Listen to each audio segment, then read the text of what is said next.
Hello दोस्तों, सभी साथियों को नमस्कार। हम हाजिर हैं फिर से लेके 16 मार्च के पटवारी एग्ज़ाम के पेपर का एनालिसिस। ठीक है, तो जैसा कि हमने कल बोला था कि आप उन्हीं इन्हीं चीज़ों पे फोकस रखें कि क्या आपको करना है जीएस में और क्या एमपी में। ठीक है ना, एमपी जी के।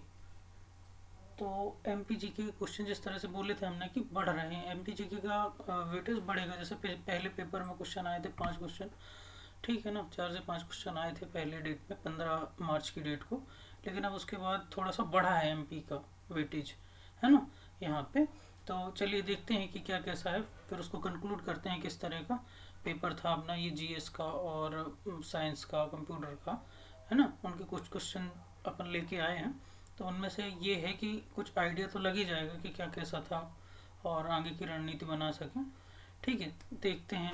चलिए, पचमढ़ी किस नदी के किनारे बसा है। अभी फिर से वही जो हम बता रहे थे कि पचमढ़ी एमपी के केवल बेसिक क्वेश्चन पूछे जा रहे हैं। तो पचमढ़ी तवा नदी के किनारे बसा है, ठीक है ना। हाँ, और पचमढ़ी से वैसे भी बहुत सारे क्वेश्चन बनते हैं, ठीक है, तो इसको याद रखें। और पचमढ़ी से संबंधित जितने भी क्वेश्चन बनते हैं वो भी आप कवर कर लें, वो भी हाईलाइटेड ही रहते हैं। एमपीपीएससी पूछता है, हर एग्ज़ाम में पूछे ही जाते हैं। तो पचमढ़ी को आप बिल्कुल स्टार मार्क करके तैयार रखें, ठीक है ना।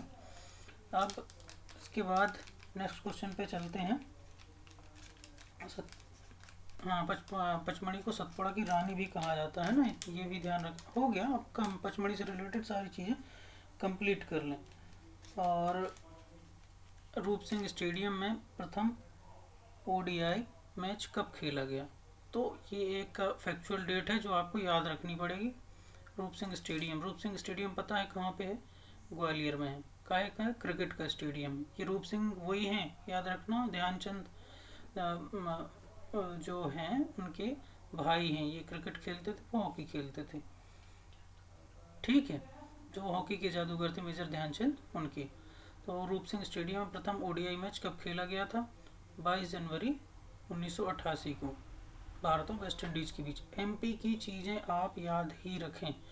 ये जो हैं, अब ये स्टेडियम में जैसे स्टेडियम अपन पढ़ते हैं, खेल वाला पोर्शन एमपी जी के पढ़ते हैं, तो वहाँ ये क्वेश्चन आपको मिल जाएगा, ठीक है ना। तो ये चीज़ें याद रखें आप। एमपी को अच्छे से कर ही लें। मंदसौर स्थित पशुपतिनाथ प्रतिमा कितने मुखी है? अभी अष्टमुखी, कई क्वेश्चन में ये बोला जाता है अष्टमुखी पशुपतिनाथ प्रतिमा कहाँ पर स्थित है, ठीक है ना। तो मंदसौर में है। मंदसौर उसने थोड़ा सा घुमा दिया, ये पूछ लिया कि कितने मुखी है ना। तो जनरली आदमी ये पढ़ता है कि उन्हें याद रख लिया कि पशुपतिनाथ, पशुपतिनाथ दिमाग में क्लिक करता है और सीधे मंदसौर। ये नहीं ध्यान रख पाता है इंसान कि अष्टमुखी है कि पंचमुखी है कि षष्टमुखी, इस तरह का। तो यहाँ पे क्वेश्चन थोड़ा सा डाउटफुल है, क्योंकि ऑप्शन भी वो ऐसे ही देते हैं कि अष्टमुखी था, हाँ, और द्वादशमुखी था या षष्टमुखी था, इस तरह का। तो वहाँ कंफ्यूज हो जाता है इंसान। तो इनको थोड़ा सा क्लियर कट करके पढ़ें, है ना। कौन सा खजुराहो नृत्य समारोह 20 फरवरी से शुरू हुआ है? तो ये 49वां। अभी हमने पिछली स्लाइड, जो पिछला वीडियो कवर अप किया था 3-4 दिन पेपर के 3-4 दिन पहले, हमने करंट का एक वीडियो कवर किया था। उसमें खजुराहो के बारे में सारी चीज़ें, करंट अफेयर के कम से कम 10-15 इम्पोर्टेंट न्यूज़ थी उसमें। उनमें खजुराहो को हमने बहुत अच्छे से कवर किया। तो उसमें ये भी मेंशन किया था कि ये जो नृत्य समारोह था क्या कैसा, ये सारी चीज़ें लेके आए थे। उसी खजुराहो खजुराहो नृत्य समारोह में ही एक चीज़ और ऐड करी थी अपन ने खजुराहो के संदर्भ में ही, कि वहाँ पे खजुराहो नृत्य में मतलब कि जो समारोह होता है उसमें कौन कौन से क्लासिकल फॉर्म का ही ज़्यादा ध्यान रखा गया है। और एक और, हाँ, आदि ग्राम, आदि आदि गांव, आदिवर्त गांव, ठीक है ना, ये याद रखें, आदिवर्त गांव। अच्छा, जो चीज़ें यहाँ से आपको लगता है कि कंप्लीट करना, वो वीडियो ज़रूर देख लें। यदि आपको लगता है आपके पास टाइम है तो वो वीडियो जाके ज़रूर देख लें, उसमें है चीज़ें। ये सीधा क्वेश्चन वहीं से उठा हुआ है, वहाँ के खजुराहो के जो अपन ने कवर किया था उसमें मिल जाएगा आपको। ये खजुराहो से ही सीधा क्वेश्चन वो जो नृत्य समारोह था वहीं से उठा हुआ है। अगला क्वेश्चन आ सकता है खजुराहो से ही संबंधित, क्योंकि इस बार खजुराहो बहुत हाईलाइट रहा। पूरे मध्य प्रदेश में खजुराहो एक बहुत ही प्रसिद्ध एरिया बना रह गया है इस बार, है ना, क्योंकि वहाँ पे G20 का कल्चरल समिट भी हुआ है ना। इस इन सब के चलते हुए खजुराहो को बहुत हाईलाइट रखा है, इसलिए वहाँ से क्वेश्चन बन रहे हैं। आप ध्यान दें उसका, और वो वीडियो ज़रूर देख लें ताकि वो आपका कंप्लीट हो जाए, ठीक है ना। वीडियो का लिंक जो है हम दे देंगे सब इसमें। बाकी अब देखेंगे, सर्च करेंगे तो 3 दिन या पेपर शुरू होने के 12 या 13 तारीख को हमने शेयर किया था। आप वहाँ जाके सर्च भी कर सकते हैं। मध्य प्रदेश की सबसे महत्वपूर्ण करंट अफेयर्स ऐसा कुछ वीडियो है, तो आप देख सकते हैं। इसके बाद चलिए मध्य प्रदेश का लिंगानुपात कितना है। लिंगानुपात तो आप जानते होंगे 1000 पुरुषों में स्त्रियों की संख्या।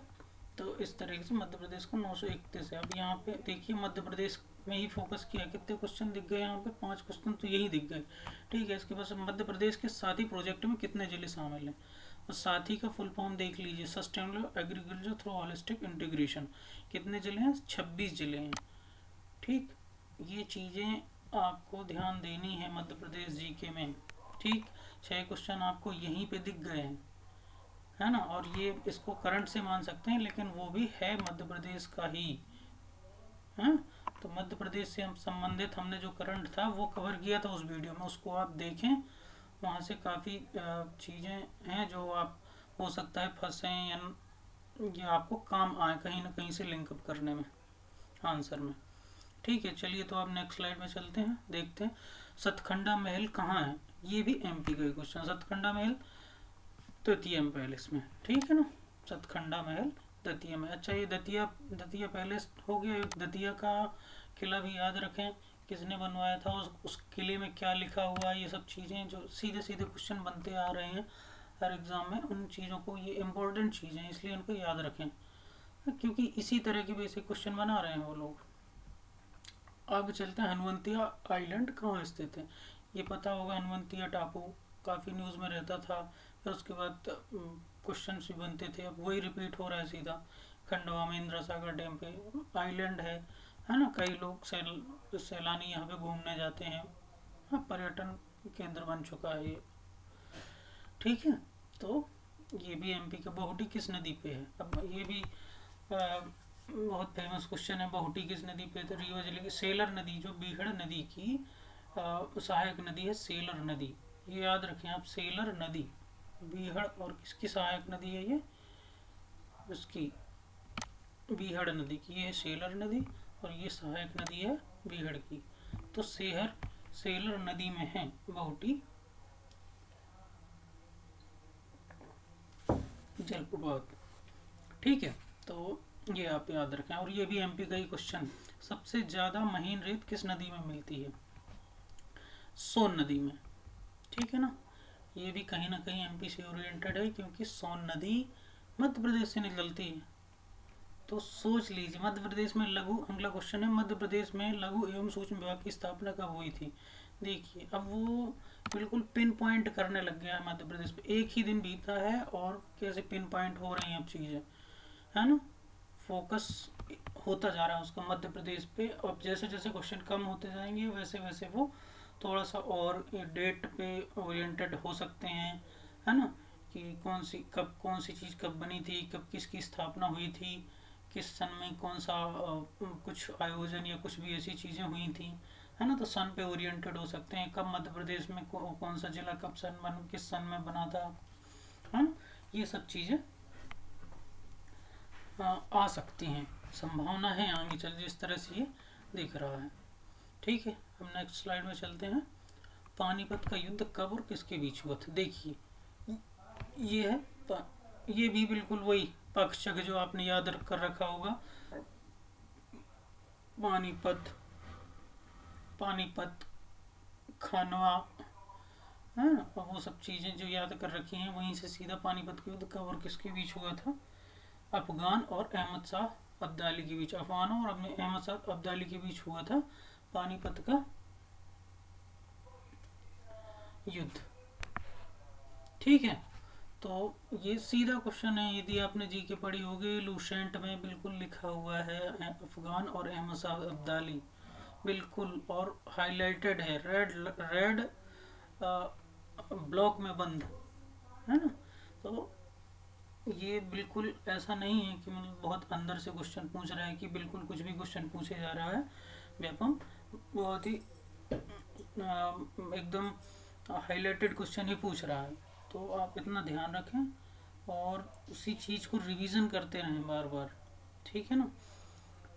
रिपीट नहीं हुआ है क्वेश्चन, ये बिल्कुल भी दिमाग में ना लाए कि वो रिपीट करेगा कि इनसे इनसे केवल एनालिसिस मिलता है। अपनी वीडियो देखते हैं, पिछले क्वेश्चंस देखते हैं, उनको एनालिसिस में उपयोग करें और उससे संबंधित क्वेश्चनों को करने का प्रयास करें। ये नहीं कि आप वही बस क्वेश्चन जैसे पानीपत का युद्ध है तो आप केवल पानीपत का युद्ध रट के बैठ जाए, नहीं। पानीपत हो गया, बक्सर हो गया, ये जो इम्पोर्टेंट युद्ध एक टेबल बनी है ना, उस टेबल को आप कंप्लीट कर लें या फिर अपने हैंड आउट से बना लें। कुछ 8-10 युद्ध हैं जो इम्पोर्टेंट, उनकी टेबल बना लें, किन के बीच हुआ था, कब हुआ था, और उनको याद करके रखें, चिपका लें दीवार में, जैसा भी करना हो करें, बस वो याद रहें, भूले नहीं वो। ठीक है, अब नेक्स्ट पे चलते हैं। शकों को किसने हराया था? शकों को किसने हराया था? चंद्रगुप्त द्वितीय ने रुद्रसेन थर्ड को हराया था। शकों को किसने हराया था? चंद्रगुप्त द्वितीय ने। ठीक है ना। तो अब ये भी सीधा क्वेश्चन ही है, हाँ? जीके से हिस्ट्री। लोकसभा और राज्यसभा की संयुक्त बैठक किस आर्टिकल में है? पॉलिटी से क्वेश्चन है, सीधा सा आर्टिकल का। लोकसभा और राज्यसभा की संयुक्त बैठक किस आर्टिकल में है? 108।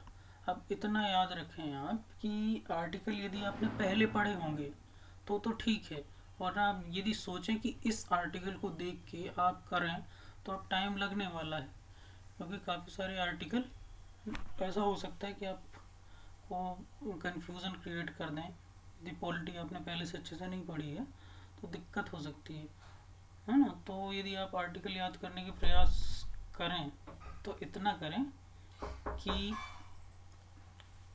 करें कि कुछ ही इम्पोर्टेंट आर्टिकल कवर करें, है ना। ये नहीं कि कुछ भी कितने भी आर्टिकल आपने लिख लिए फिर याद कर रहे हैं और फिर कंफ्यूजन होके उनको भूल रहे हैं, तो ये कोई मतलब की बात नहीं रहेगी। ठीक है, अब इसके बाद नेक्स्ट क्वेश्चन पे चलते हैं। नीरज चोपड़ा ने ओलंपिक 2020 में कितने मीटर जेवलिन थ्रो किया था? ठीक है, ये क्वेश्चन अब ठीक है, जो अपन ने नहीं सोचा था वो आउट ऑफ द बॉक्स वाला है, क्योंकि ओलंपिक्स क्वेश्चन 2020 से आना और अभी क्या चल रहा है 23, तो ठीक है। अब ये क्वेश्चन वैसा दिख रहा है कि हालांकि ये इतना फेमस था क्योंकि उनको गोल्ड मिला था, तो अधिकतर लोग, कई लोग जानते थे, कई लोगों ने ये क्वेश्चन सही किया भी है ना।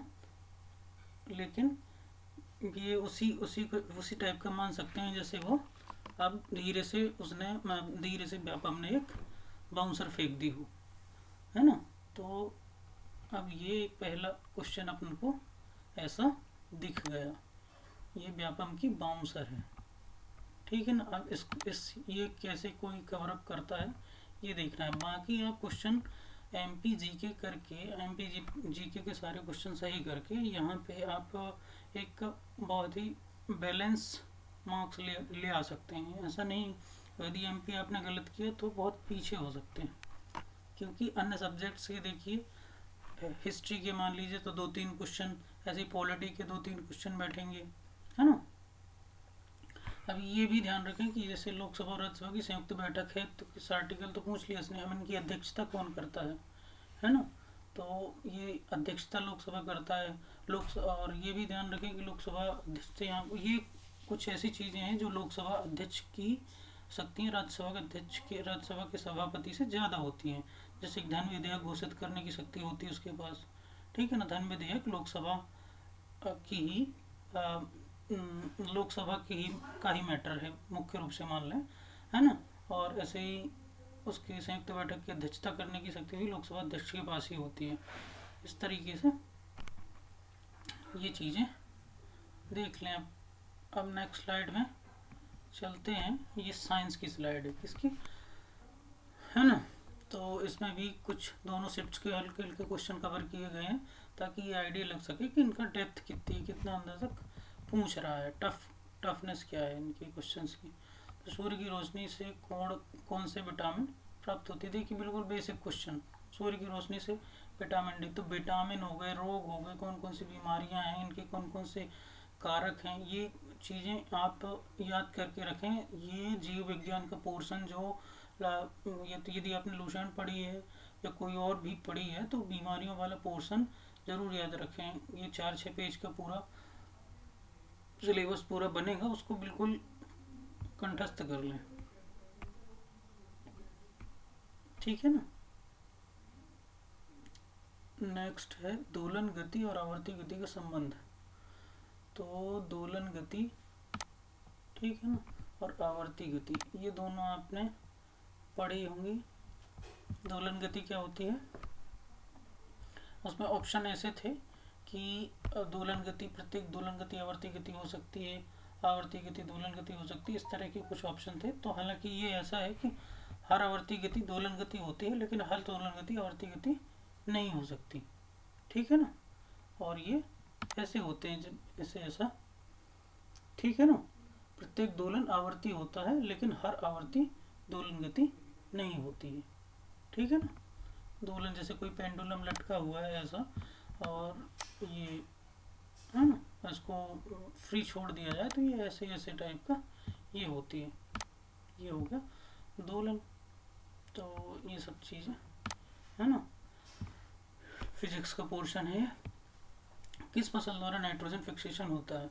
लेकिन इसको मतलब ये पता है, फली वाली क्रॉप्स होती हैं जिनके द्वारा नाइट्रोजन फिक्सेशन यानी कि नाइट्रोजन का स्थिरीकरण किया जाता है। तो नाइट्रोजन स्थिरीकरण वाला मोस्ट इम्पॉर्टेंट क्वेश्चन रहते हैं, तो इनको याद ही रखें, है ना। इस तरह के ज़्यादा टफ नहीं है पोर्शन इसका। जैसे हमने पिछले वीडियो में बोला था 15 मार्च के एनालिसिस में कि साइंस में आप थोड़ा सा ज़्यादा फोकस करके, बशर्ते कि आप जीके के कोर सब्जेक्ट में जाएं, जैसे कि हिस्ट्री, पॉलिटी, और उनमें ज़्यादा एफर्ट, उनमें थोड़ा सा कम एफर्ट करके यहाँ पे ज़्यादा कर दें, तो यहाँ आपका स्कोर काफ़ी बेटर हो सकता है, ठीक है ना। क्योंकि बेसिक क्वेश्चन ही पूछ रहे हैं, लेकिन इसमें भी कई लोगों ने गलतियाँ की हैं और वो इन्हीं गलतियों की जगह से बाहर हो जाएंगे। बड़ी बात ये होती है कि अब थोड़ी सी गलती है ना, आपको 3-4 क्वेश्चन पीछे कर देगी और वही आप लिस्ट से बाहर हो जाएंगे। क्योंकि जो पिछली बार पॉइंट से बाहर हुए थे, मान लीजिए जैसे कि किसी 78 पॉइंट कुछ कट ऑफ गया था, कई लड़के केवल पॉइंट से बाहर हुए थे, तो वो बड़ी समस्या वाली, दुख वाली बात हुई थी, है ना।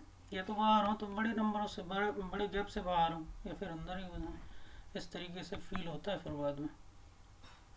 तो नेक्स्ट क्वेश्चन देखते हैं। बॉक्साइट किस धातु का अयस्क है, और जो है या अयस्क है मतलब।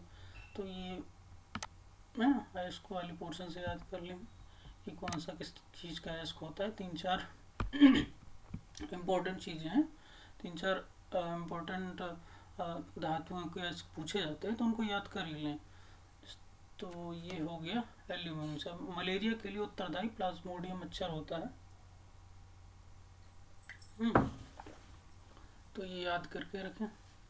ये वहीं से आ जाएंगे कि कौन कौन सी बीमारियों के कारक कौन कौन से होते हैं। जैसे ये विटामिन वाला पोर्शन था, इस तरीके से मलेरिया के लिए क्या उत्तरदायी है, ठीक है। अब नेक्स्ट क्वेश्चन देखते हैं। एटॉमिक बम किस सिद्धांत पर कार्य करता है, ठीक है। एटॉमिक बम किस सिद्धांत पर कार्य करता है, तो ये न्यूक्लियर विखंडन, ठीक है। इसी तरह वो यदि पूछता है कि हाइड्रोजन बम किस संयंत्र पर कार्य करता है, तो वो संलयन होता है। संलयन वही है जिससे सूर्य की रोशनी नाभ की संलयन से बनती है वो, ठीक है ना। इस तरीके से ये हो गया। अब और इसके बाद नई स्लाइड पे चलते हैं। तो इसके बाद हाँ, एक क्वेश्चन और है जो यहाँ पे ऐड नहीं हो पाया है। विटामिन का नाम, ये क्वेश्चंस विटामिन का नाम भी पूछा गया था। विटामिन ए का नाम तो रेटिनॉल होता है, विटामिन ए का वैज्ञानिक नाम, ठीक है ना।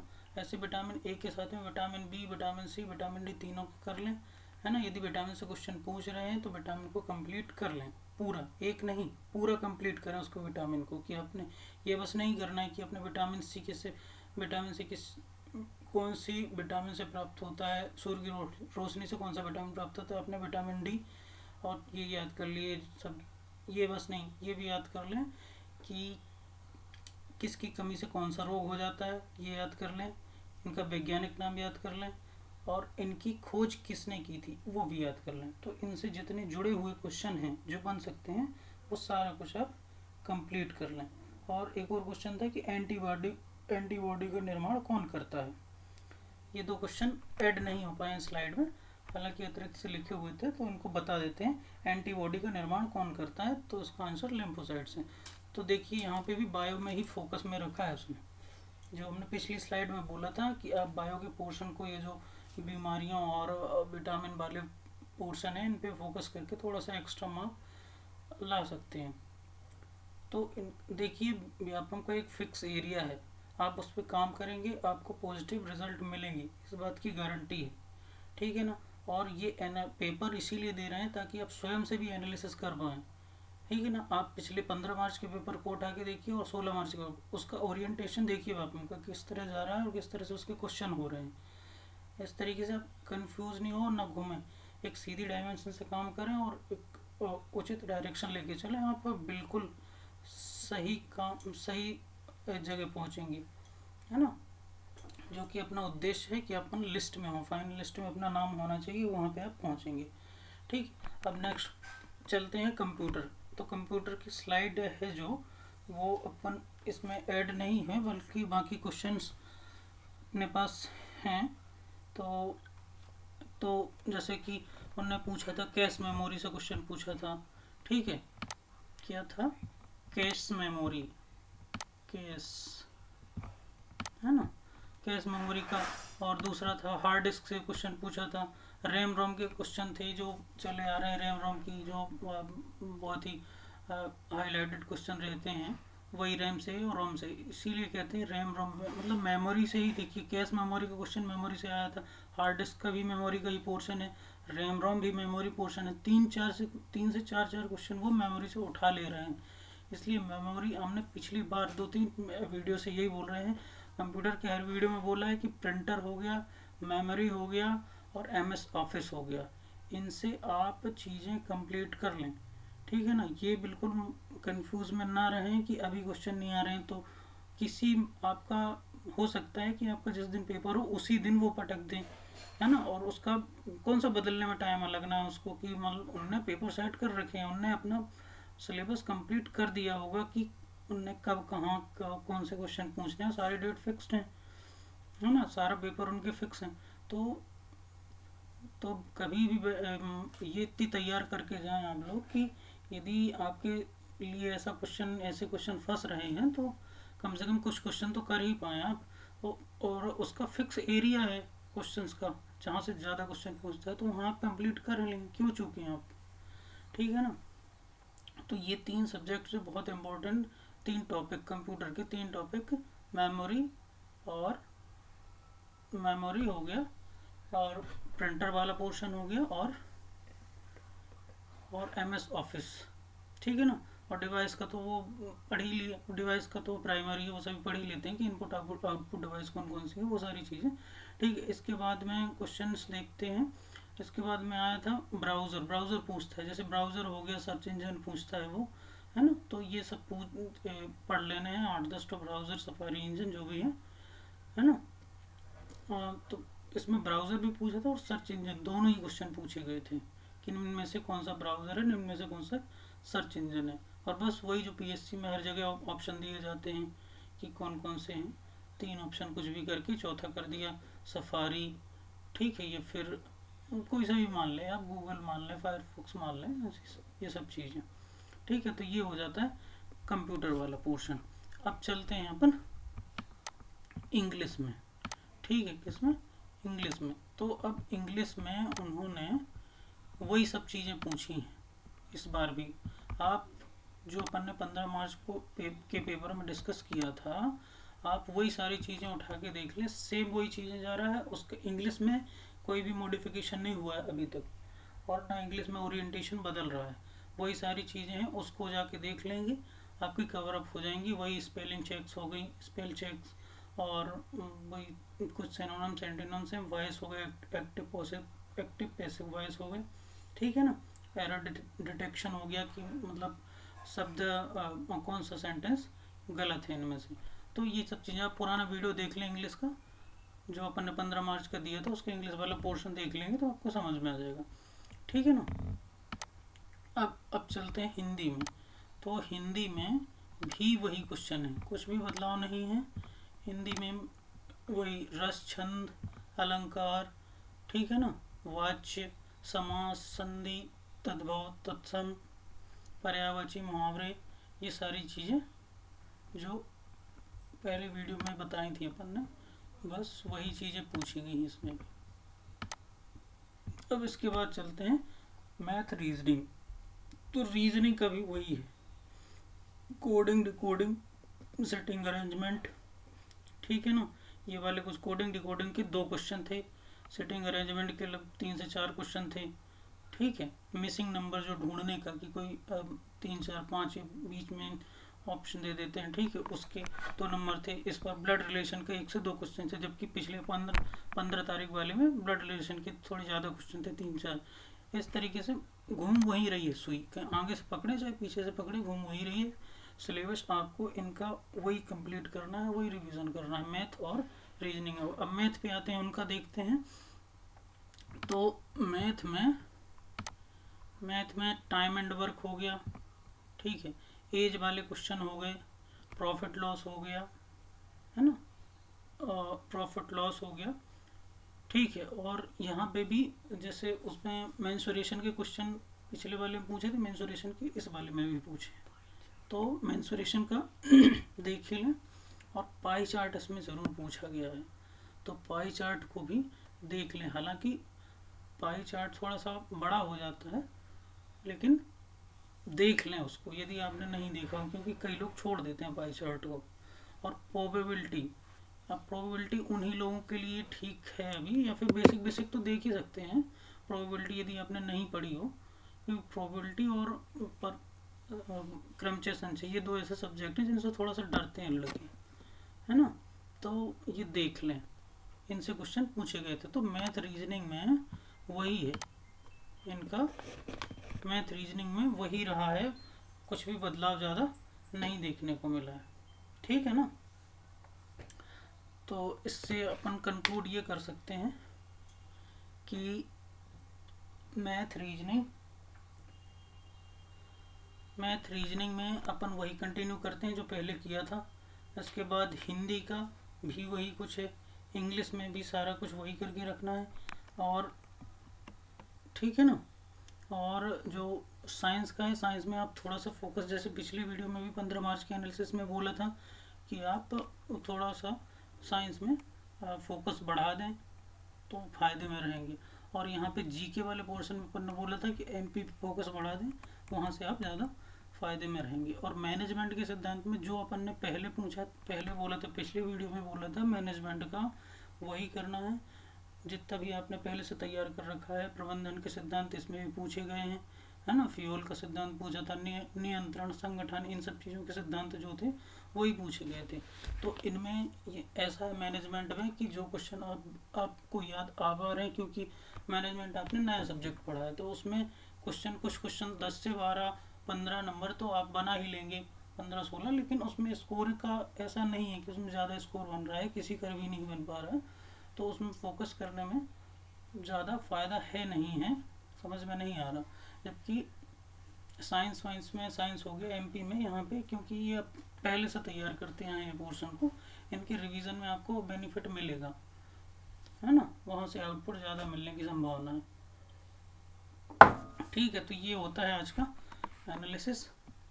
तो इस हिसाब से आप अपनी रणनीति, जिनके आज से 10-15 दिन बाद पेपर हैं, है ना, वो भी, और जिनके अभी हाल फिलहाल में भी 2-4 दिन बाद ही पेपर हैं, तो वो भी अपना रणनीति बना के अपना आगे काम कर सकते हैं। चलिए फिर मिलते हैं किसी अगले नए वीडियो के साथ। यदि आपको पसंद आ रहा है तो चैनल को लाइक सब्सक्राइब ज़रूर करें ताकि आपको इस तरह से वीडियो मिलते रहें। ठीक है, धन्यवाद।